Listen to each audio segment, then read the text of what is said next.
Alors, la Renault R5 électrique va adopter le V2G et le V2L. Alors, pour le V2L, c'est une bonne chose. Pour le V2G, bon, je suis un peu moins fan de ça. Pour moi, le V2G, le truc, c'est que ça peut être pas très pratique, quoi. Tu branches ta voiture, elle redistribue du courant sur le réseau, mais si tu en as besoin en urgence, c'est un peu embêtant, si tu as moins d'autonomie que prévu. Bon, voyons ce qu'ils disent. Attendez, dans les concessions de 2024, la R5 électrique dévoilait petit à petit ses secrets. Au début du printemps, Renault a donné les premières informations sur sa plateforme CMF BEV. Aujourd'hui, il est question de la recharge. Le losange confirme que la citadine sera la première voiture électrique dotée d'un chargeur embarqué bidirectionnel. Sa première, puisque même le Mégane n'en est pas équipé du coup. L'électricité peut ainsi circuler dans les deux sens, bien sûr du réseau à la batterie pour recharger le véhicule, mais aussi de la voiture au réseau ou à la maison.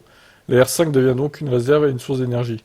Ce chargeur embarqué bidirectionnel est associé à une nouvelle borne, Mobilize Powerbox, une borne bidirectionnelle en courant alternatif avec des puissances de 7 à 22 kW.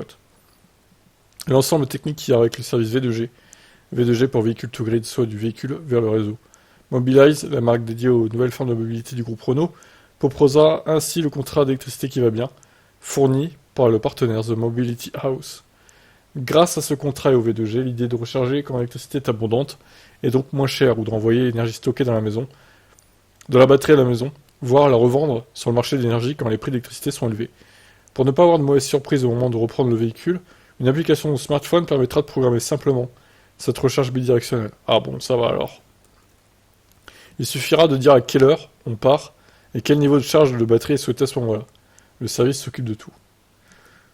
Ouais, alors, oui, mais ça, c'est quand on sait à quelle heure on part. Par contre, s'il y a une urgence qui n'était pas prévue, du coup, bon, après, voilà. Grâce à cette gestion dynamique de la recharge, avec recharge-revente, Renault promet un coût de la recharge divisé par deux. L'idée du losange est d'avoir 1 km sur 2 gratuit pour l'énergie. En plus du V2G, l'R5 proposera aussi le V2L. Bon, ça, il y a beaucoup de concurrents, les Chinois, les Coréens qui le proposent maintenant. C'est pas une nouveauté, hein, V2L. Hein. Moi, je dis que le V2L aurait dû être proposé dès la Mégane, en fait. Bon, ils l'ont pas fait, dommage pour eux. Le chargeur bidirectionnel sera associé à un adaptateur qui se branche à la prise de recharge du véhicule, et de l'autre côté, une prise de 120 volts. Ainsi, lors d'une sortie, on peut y brancher un appareil électrique, comme un petit barbecue. La marque a indiqué qu'une bonne partie de la gamme R5 aura en série la recharge bidirectionnelle. Alors, pas l'entrée de gamme sûrement, mais le milieu et le haut de gamme, du coup. Celle-ci arrivera aussi rapidement sur d'autres Renault, notamment le Scénic. Futur Scénic électrique. Faudra voir les détails hein, du contrat V2G.